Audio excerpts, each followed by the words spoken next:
I'm Bill Bang, Miami Lodge number 948. I'm the exalted ruler there, and I've been a member 16 years.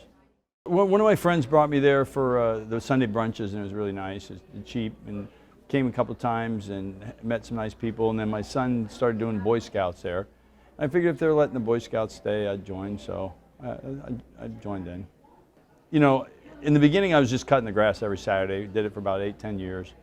But what really got me involved was we have a special account at our lodge that we will pay for mobility equipment for any kid in Miami-Dade or the Keys. We had a kid come in and we had a custom-built wheelchair for him, and it was it wasn't a sitting chair, it wasn't a standing chair, it's kind of a kneeling chair. And he had cerebral palsy. His hands were touching his forearms, and he couldn't operate his chair. He was 18, his dad had taken off, he was living with his grandmother.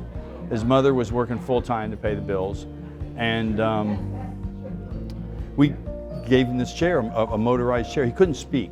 So for 18 years of his life, he was in one of those cheap fold-up wheelchairs they give you at the hospital that you slide out of. So we gave him the chair, and he hits the button. He goes across the room, laughing and giggling. And he cuts a bunch of donuts at the end of the room. He goes and looks out the window, zigzags back, and he, for the first time in his life, had autonomy.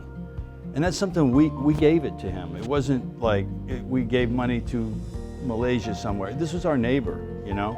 And it affected me to see the change in one person's life that we were able to give. And I think that's what kept me really energized about what we do.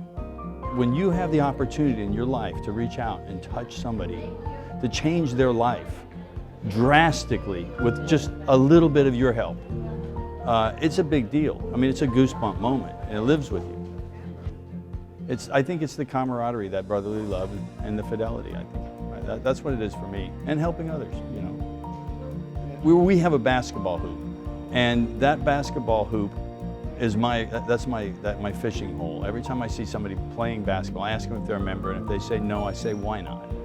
And do you know what we offer? And then I'd start telling them, you know, if they're younger, I tell them about the scholarships and the youth services, and if they're older, I talk to them about the vets. I kind of feel them out and, you know, try to approach them with what is the thing that's going to connect to them, because there's something in the Elks for everyone. You just have to find your niche.